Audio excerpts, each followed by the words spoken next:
Hey, yo, the streets don't forget nothing. Let's break this down the wise way.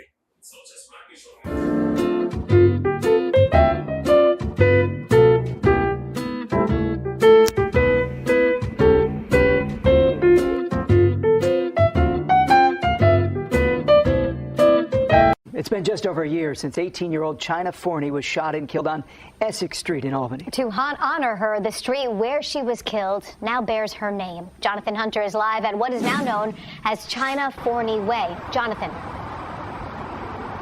Yes, Sabrina, and good evening to you, Mark. And the city of Albany wanted to keep Chyna's memory alive, and here on Essex Street, it is now also known as Chyna Forney Way. And it's been just over a year since she was shot and killed, and there's still a small memorial over here where people can remember Chyna Forney.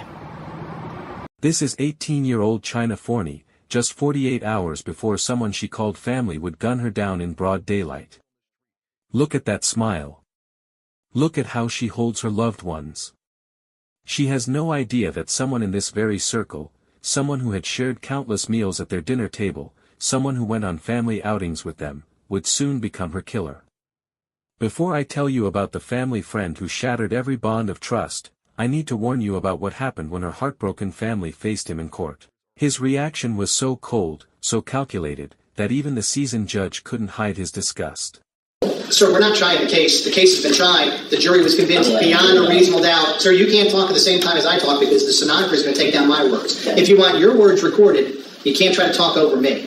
The jury's already decided that issue, sir. The defendant stands before this court professing his innocence, and regardless of whether you admit to brutally murdering her, you wouldn't sit at sentencing and laugh about it. That's, sir, your time to speak has ended. It's now the court's time to speak. If you can't conduct yourself appropriately, we'll send you back into the jail and I'll send you without you here.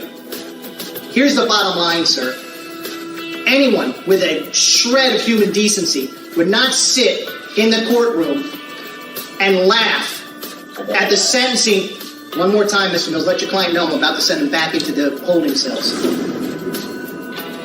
Any individual with a shred of human decency would not laugh, regardless of whether he wanted to make a joke and slouch in the chair and act like this is a bus stop or a bodega or a park bench. I was wrongfully convicted. Take the defendant back into the courtroom.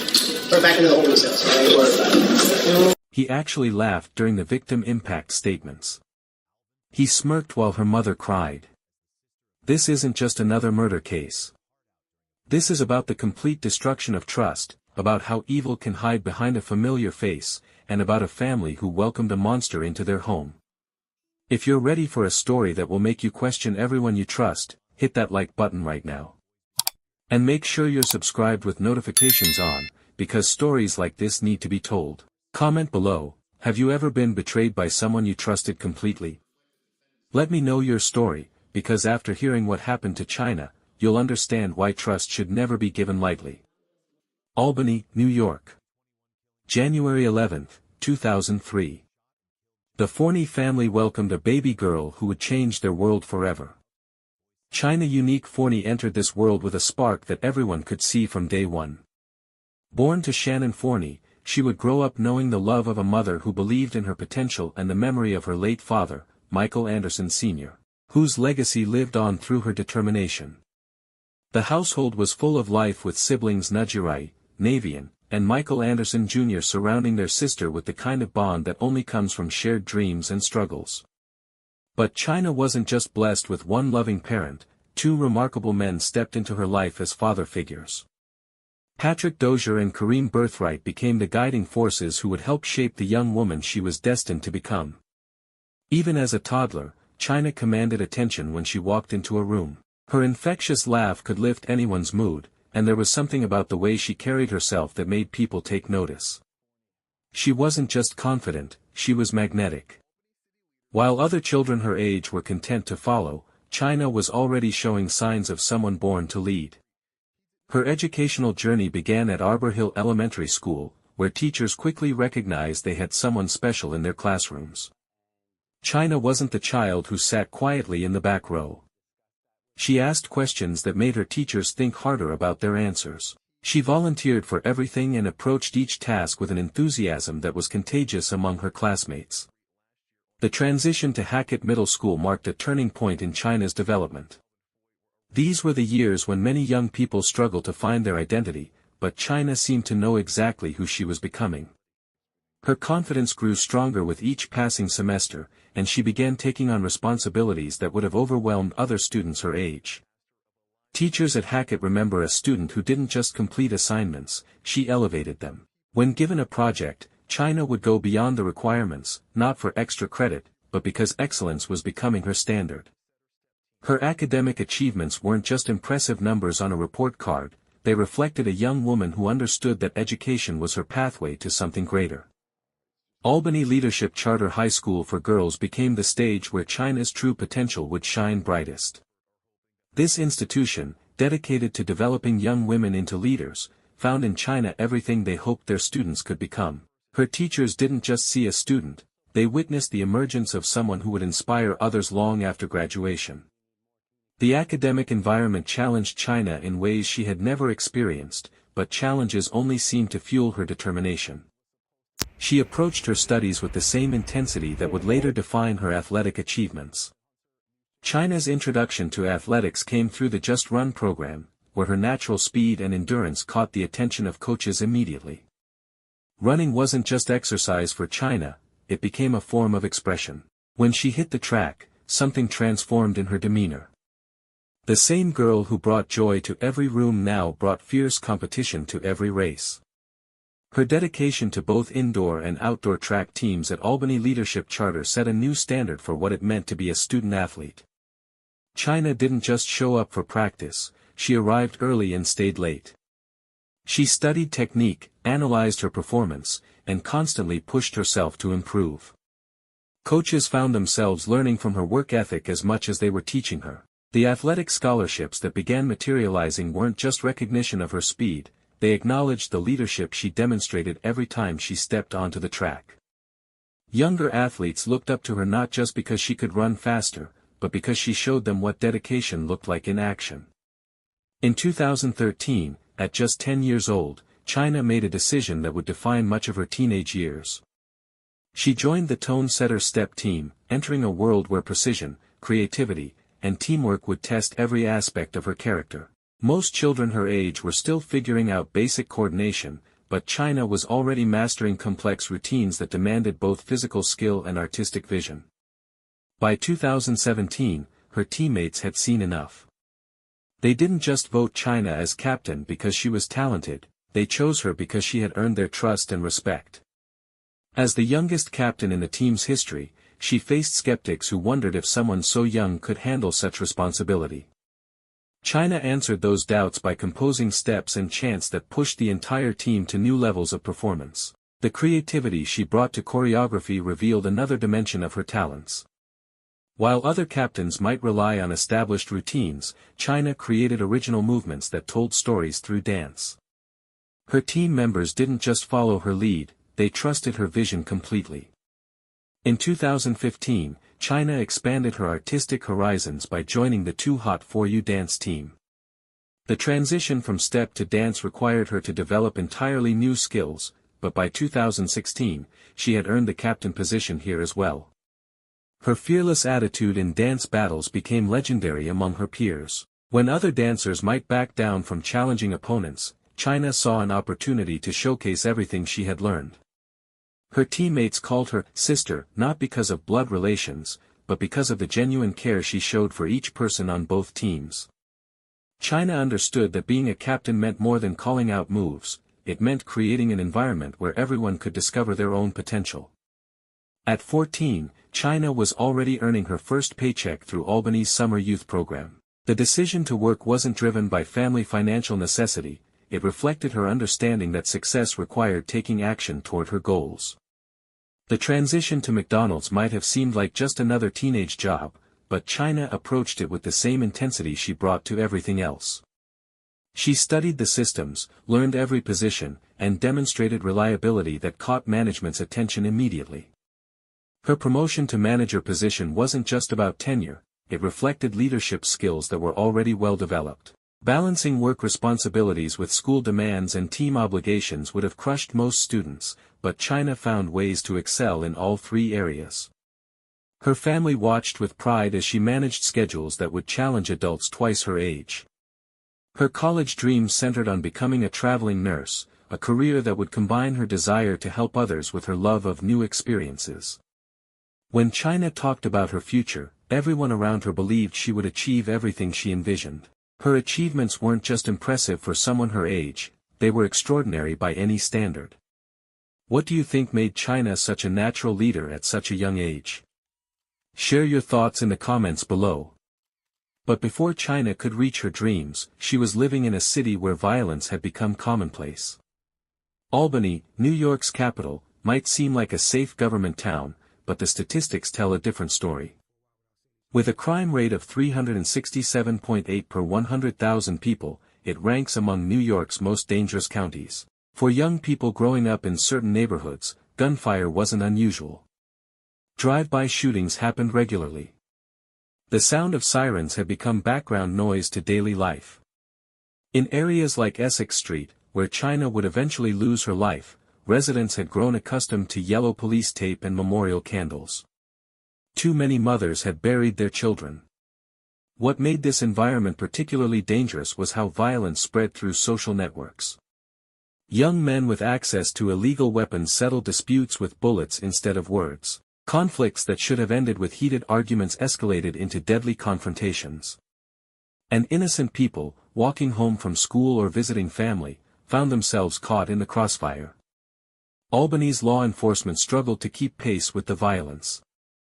Community members often refused to cooperate with investigations, either from fear of retaliation or distrust of the system. This code of silence allowed dangerous individuals to remain free, continuing their destructive behavior until someone finally got hurt badly enough to break the cycle. Two such individuals were about to enter Chyna's story in the most devastating way possible. Jahmere Manning was 20 years old and already well known to local police. His criminal record showed a clear pattern of escalating violence and illegal weapons possession. At the time Chyna was preparing for graduation, Manning was actually out on bail for previous gun charges.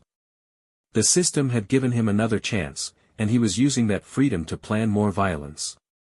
Manning wasn't working. He wasn't in school. His days were spent on street corners and in apartments where young men discussed territorial disputes and personal grudges. He had easy access to illegal firearms and wasn't afraid to use them.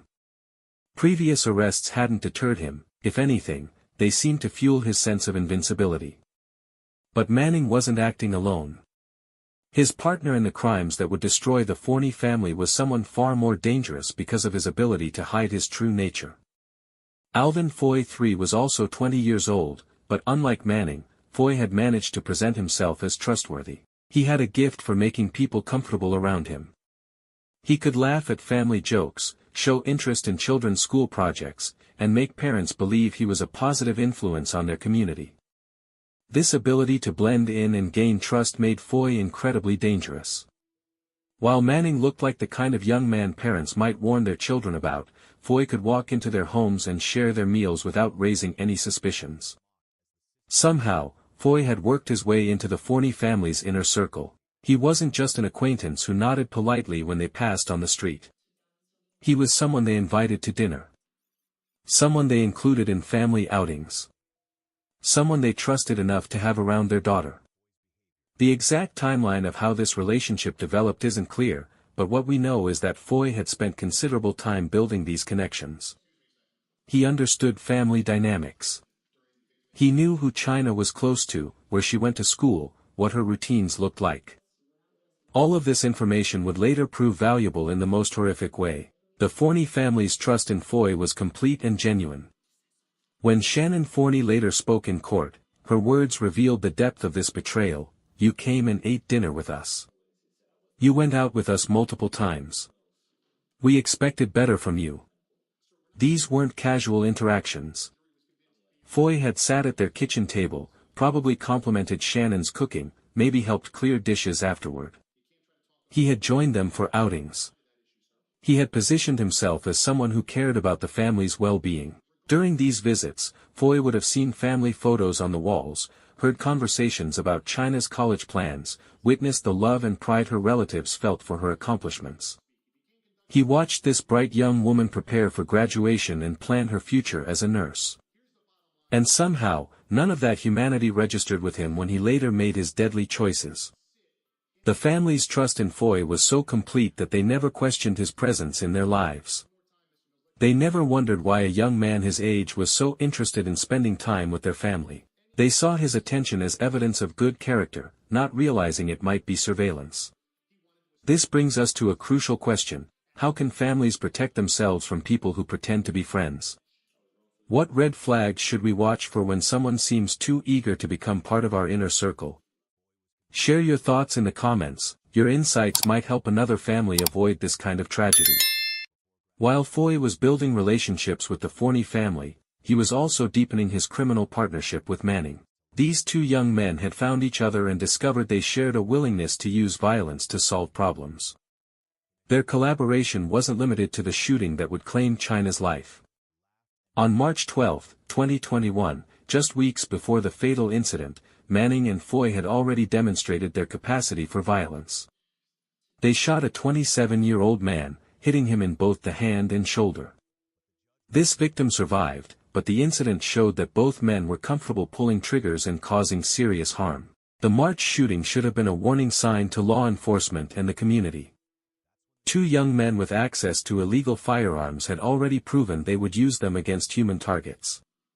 But somehow, they remained free to continue their partnership and plan additional acts of violence. Investigators later determined that Manning and Foy's criminal relationship involved ongoing disputes and conflicts that most people would resolve through conversation or simply by avoiding each other. But these two had chosen a different path. They had decided that their problems required bullets. What made their partnership particularly dangerous was the combination of Manning's obvious criminal behavior and Foy's ability to maintain a respectable facade. This dynamic allowed them to operate more effectively than either could have managed alone. Manning provided the street credibility and criminal connections, while Foy provided access to information about potential targets and their routines. But the most important fact about the shooting that would claim Chyna's life is this: the bullet that struck her wasn't meant for her. She wasn't the target of Manning and Foy's violence. She was simply an innocent bystander who happened to be in the wrong place when these two men decided to settle their dispute with gunfire. The investigation revealed that Manning and Foy were hunting someone else entirely that day. They had loaded their weapons, gotten into their vehicle, and driven to Essex Street with a specific target in mind. Their plan was to find this person and shoot them, regardless of who else might be nearby.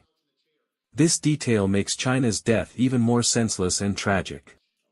She wasn't involved in whatever conflict had motivated Manning and Foy. She didn't know about their disputes or their plans for violence. She was just an 18-year-old girl walking home from school, 3 weeks away from graduation, with dreams of becoming a nurse.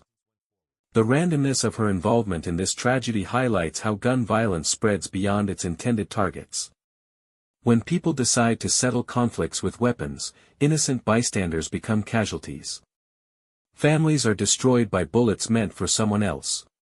May 3, 2021 began like countless other days in Chyna's life. The alarm clock buzzed at 6:30 a.m., and she rolled out of bed with the same energy that had carried her through 17 years of existence. Albany Leadership Charter High School for Girls was expecting her, and she never missed a day. Her mother Shannon watched from the kitchen as Chyna grabbed her backpack, the same ritual they'd shared for years. The school day unfolded exactly as it always did. Morning classes, lunch with friends, afternoon sessions where teachers continued to marvel at her focus and determination. Her classmates remember her laughing during lunch, talking about graduation plans, discussing her nursing school applications. She mentioned stopping by her family member's house after school, a routine visit, nothing unusual. If you had told anyone in that building that this was Chyna's final day breathing, they would have called you insane. But there was something else happening that Tuesday, something Chyna knew nothing about. Just 2 days earlier, someone had captured video footage of her at a family gathering, hugging the people she loved most. In that recording, she's radiant, surrounded by family members, her arms wrapped around relatives who cherished her. Her laugh rings out clear and joyful. Nobody watching that video could have predicted it would become a haunting farewell. The last documentation of Chyna Forney alive and happy, embracing the very people who would soon be planning her funeral. When the final bell rang at Albany Leadership Charter, Chyna gathered her books and joined the stream of students heading toward the exits. Her destination was Essex Street, where a family member lived just a few blocks away. The walk should have taken less than 10 minutes. She'd made this same journey dozens of times before, always arriving safely, always returning home with stories about her day. But 20-year-old Jahmere Manning and 20-year-old Alvin Foy III were also moving through Albany that afternoon, and their intentions were far from peaceful. They had spotted someone in the crowd near Essex Street, someone they believed needed to pay for whatever dispute had brought them to this moment. Their car approached slowly, weapons ready, minds focused on violence. What happened next unfolded in seconds but would echo through generations. Manning and Foy opened fire from their vehicle, unleashing 31 bullets toward a group of people gathered on Essex Street. The sound of gunshots shattered the peaceful afternoon. People screamed, dove for cover, ran in every direction. Cars screeched to stops. Windows rattled from the explosive force of automatic gunfire. Chyna was struck in the back by one of those bullets, a piece of metal meant for someone else entirely. She never saw it coming, never had a chance to run or hide or call for help. In an instant, 18 years of life, dreams, achievements, and love were reduced to a medical emergency on a street corner. The shooters sped away, leaving behind a scene of absolute devastation. Essex Street looked like a war zone. 40 shell casings littered the pavement, each one representing a moment when Manning and Foy chose violence over restraint. Multiple vehicles sat damaged by gunfire, their windows shattered, metal punctured by bullets that had missed human targets. What would you do if you witnessed something like this? Would you help or would fear take over? Leave your thoughts in the comments below. Emergency dispatchers received dozens of frantic calls within minutes. The voices carried panic, shock, desperate pleas for help.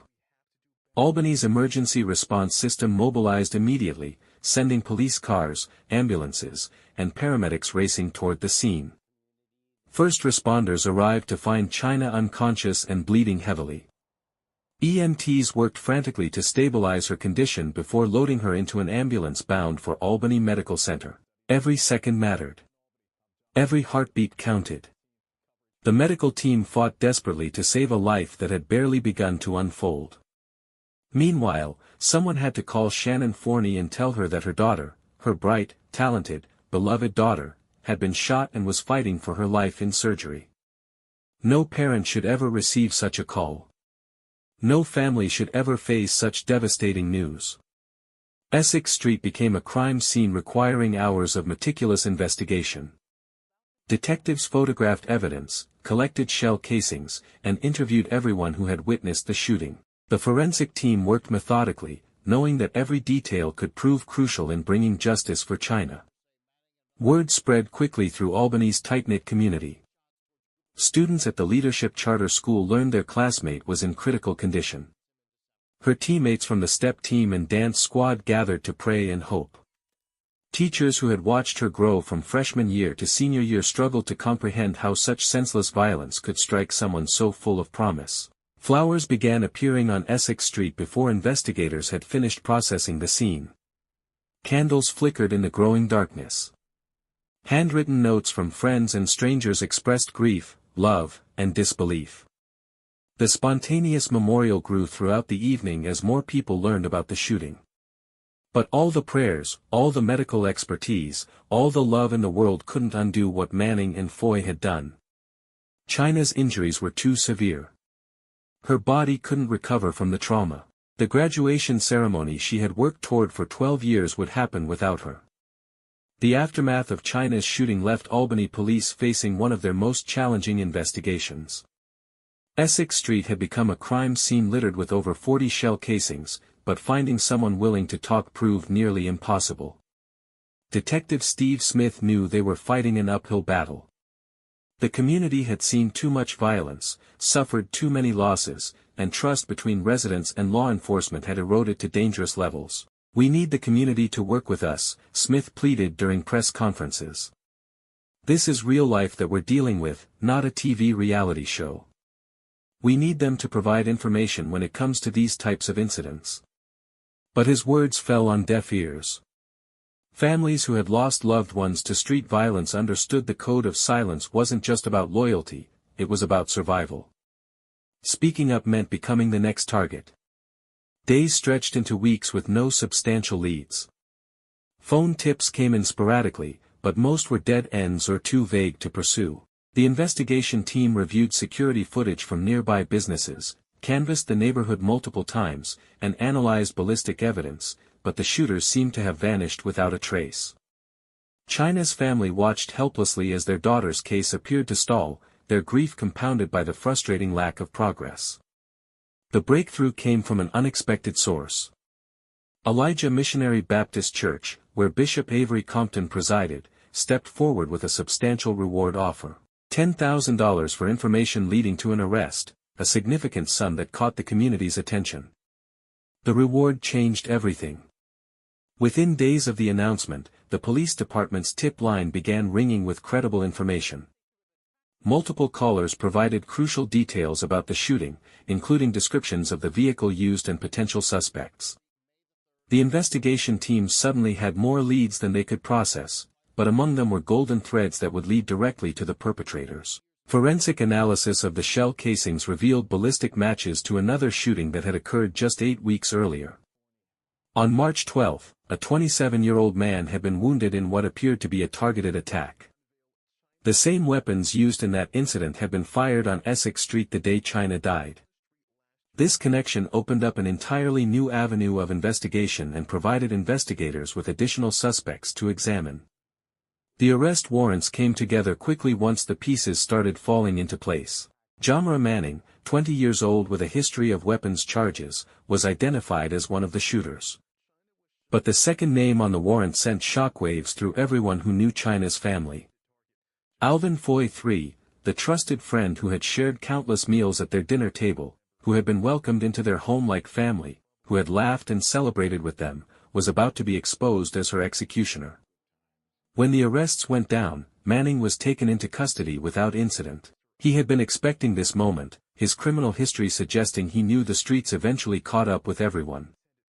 But Foy's arrest was different. The man who had been practically adopted by Chyna's family, who had gained their trust through months of careful relationship building, now faced the ultimate betrayal charges. The community's reaction was immediate and visceral. How had they all been so thoroughly deceived? Neighbors who had seen Foy coming and going from the Forney household, who had watched him interact with Chyna and her siblings, struggled to reconcile the friendly young man they knew with the cold-blooded assassin he had become. Both men were charged with second-degree intentional homicide, attempted homicide, and multiple weapons violations. But as their cases moved through the legal system, their responses couldn't have been more different. Manning, perhaps recognizing the overwhelming evidence against him, began discussions with prosecutors about a potential plea agreement. Foy, however, maintained his innocence and prepared to fight the charges in court. Do you think the justice system should have different penalties for people who betray family trust compared to strangers who commit similar crimes? Let me know your stance in the comments. This divergent path would set the stage for dramatically different outcomes, with one man accepting responsibility for his actions while the other chose defiance that would shock everyone in the courtroom. When the legal proceedings finally began, Jahmere Manning made a choice that surprised many. In October 2023, he stood before the court and admitted his guilt. No lengthy trial, no elaborate defense strategy, just a simple acknowledgement of what he had done. Manning accepted responsibility for his role in ending Chyna's life, pleading guilty to second-degree murder. The judge sentenced him to 20 years to life in prison. 20-year-old man has admitted to killing an 18-year-old woman in Albany last year. Yeah, the Albany County DA's office telling us moments ago, Jahmere Manning pleading guilty today to second-degree murder and other charges in connection with the death of Chyna Forney. Forney was about to graduate high school when she was murdered. Her family and friends say she was a track star and a dancer, and she was planning to enroll in nursing school. Forney killed in a drive-by shooting on Essex Street May the 3rd. Prosecutors say Manning and another suspect, Alvin Foy, fired over 30 shots towards a group of people. Manning faces 20 years to life in prison now, when they sentenced him in December. While this couldn't bring Chyna back, Manning's admission provided the family with at least some closure. Here was one of the shooters who recognized the gravity of his actions. But his co-defendant would take a completely different path. Alvin Foy III chose defiance over accountability.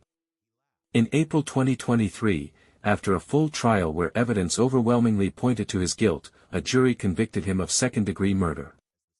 Throughout the entire process, Foy maintained his innocence, refusing to accept what the evidence clearly showed. He claimed 6 witnesses placed him elsewhere, dismissing the testimony that proved otherwise. The conviction should have been the end of the story, but Foy's behavior during the July 2023 sentencing hearing would shock everyone present. What happened next revealed just how cold-hearted this family friend truly was. As Chyna's family prepared to deliver their victim impact statements, they expected to face someone who might show even the slightest hint of remorse. Instead, they encountered something far worse, a man who found their grief amusing. When Chyna's sister began speaking about her loss, about the graduation that would never happen, about the dreams that died with her sister, Foy began laughing. Not quietly, but audibly enough for the court reporter to note it in the official record. The judge immediately intervened. "Excuse me a second, let the record reflect that the defendant is laughing during the victim impact statement." But Foy didn't stop. As the family continued sharing their pain, he continued his disrespectful behavior, smirking and treating the solemn proceedings like entertainment. The judge's patience finally ran out. Anyone with a shred of human decency would not sit in the courtroom and laugh at the sentencing, the judge declared. You would not laugh and make a joke and slouch in the chair and act like this is a bus stop or a bodega or a park bench. Foy was ultimately removed from the courtroom and sentenced to 25 years to life in prison, 5 years longer than Manning, partly due to his complete lack of remorse. Mr. Foy? Yeah. Go ahead. The 6 other witnesses said I wasn't there. We have 2 females said I wasn't there that was on a FaceTime call. Sir, we're not trying the case. The case has been tried. The jury was convinced beyond a reasonable doubt. Sir, you can't talk at the same time as I talk because the stenographer is going to take down my words. Okay. If you want your words recorded, you can't try to talk over me. The jury's already decided that issue, sir. The defendant stands before this court professing his innocence, and regardless of whether you admit to brutally murdering her, you wouldn't sit at sentencing and laugh about it. That's, sir, your time to speak has ended. It's now the court's time to speak. If you can't conduct yourself appropriately, we'll send you back into the jail and I'll sentence you without you here. Here's the bottom line, sir. Anyone with a shred of human decency would not sit in the courtroom and laugh at the sentencing. One more time, Mr. Mills, let your client know I'm about to send him back into the holding cells. Any individual with a shred of human decency would not laugh, regardless of whether he wanted to make a joke and slouch in the chair and act like this is a bus stop or a bodega or a park bench. I was wrongfully convicted. Take the defendant back into the courtroom. Or back into the holding cells. What do you think should happen to criminals who show no remorse? How should the justice system handle this behavior? Let me know in the comments. Despite Foy's attempts to mock their suffering, Chyna's family delivered powerful statements that cut through his callousness. Her sister looked directly at the man who had once shared their dinner table and said words that should haunt him forever. When you get back to your cell, I want you to think about the pain you caused me, my family, and friends. The mother who had welcomed Foy into their home spoke through tears. You came and ate dinner with us. You went out with us multiple times. We expected better from you. Their words carried the weight of ultimate betrayal, trust shattered by someone they had considered family. In the weeks following the sentencing, Albany came together to honor Chyna's memory in ways that would have made her proud. Her classmates from Albany Leadership Charter High School for Girls organized a powerful tribute, donning their caps and gowns to walk in her honor, the graduation ceremony she never got to experience. The emotional procession drew hundreds of community members who lined the streets, many wiping away tears as they watched these young women celebrate their fallen friend. The memorial efforts extended beyond ceremonies. A GoFundMe campaign raised thousands to support the Forney family during their darkest hours, demonstrating how Chyna's impact reached far beyond those who knew her personally. Local artists created murals celebrating her life, while the step team and dance crews she once captained performed tribute routines that captured her fearless spirit and leadership. Perhaps the most lasting tribute came when Albany city officials permanently renamed Essex Street to Chyna Forney Way. The street sign now serves as a daily reminder of a life cut short and dreams unfulfilled. A small but persistent memorial remains at the site where she fell, maintained by community members who refresh flowers and candles regularly. As of today, both Jahmere Manning and Alvin Foy III remain behind bars, serving their respective sentences of 20 years to life and 25 years to life. Neither has filed appeals or requested parole hearings. The justice system has spoken, but for the Forney family, no sentence can fill the void left by Chyna's absence. Chyna's death became a catalyst for legislative action. New York State passed the Community Violence Intervention Act, allocating millions to programs addressing root causes of gun violence. Youth organizations like YouthFX and ELEVATE 518 expanded their outreach, creating more opportunities for young people to channel their energy into positive activities. The tragedy that took Chyna's life now fuels efforts to prevent similar losses. Chyna Forney's story reminds us that evil can wear familiar faces and share our dinner tables. Her murder shattered the illusion of safety within trusted circles, but her legacy refuses to be defined by betrayal alone. She represents every young person striving for something better, every dreamer working toward goals that seem just within reach. The community that mourned her has chosen to honor her memory through action rather than despair. Street signs, scholarships, and prevention programs ensure that Chyna's name remains associated with hope rather than tragedy. Albany, New York. My city. My home. And today, I ain't talking about no outsider, no stranger. I'm talking about a so-called friend, a snake that was welcomed into a home, smiled in their faces, and then stabbed them in the heart. Chyna Forney, a beautiful young queen, ready to graduate, ready to step into her future, and then these cowards, pieces of trash, snatched her life away like it meant nothing. And then if that ain't enough, the demon sat in court and laughed while her family cried, smiled in the face of pain. That ain't human, that's evil. You know what cuts the deepest? Betrayal. This girl, Chyna Forney, had her whole life ahead of her, fam. She was days away from walking across that stage. Cap, gown ready, family, proud, and these bozos. Someone that the family trusted. Somebody that was let into the family house. Did them dirty like this. Snatched her life away. For clout. For jealousy. For some twisted sense of power. Nah. This was pure evil. And then to make it even more worse, he laughs. Degenerate, bastard, no father, having buffoon. This demon was dressed in skin. It's not a man. It's not even an animal. That's a devil. That's a devil. You see, the streets ain't forget. And we ain't forgiven either. I hope they rot in that cell. I hope every day he wakes up and sees Chyna's face.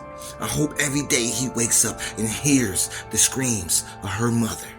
Yeah, I wish that for you. I hope the universe curses everything connected to your names. Both of your families, may they carry all the shame forever. Yeah, both of your names may rot in dirt. Yeah, forever. Both of your legacies. Yeah, gone. Forever. Nothing but a stain. Yeah, you took this queen's life. You didn't just kill her. You robbed the community, fam. You robbed the future. You robbed hope itself. Bozos. Albany don't forget. Her people don't forget. And the streets damn sure won't forget. Chyna Forney, light will shine forever, while your names will fade into ashes like the cowards and the buffoons you are. Yeah, Your parents failed. Yeah. Devils. Yeah. A walking reminder that snakes come closest dressed as friends. Rest in peace, Chyna. Your spirit is still here, baby girl. And for these cowards, they souls is going straight to hell. Streets ain't forget. Streets ain't forget.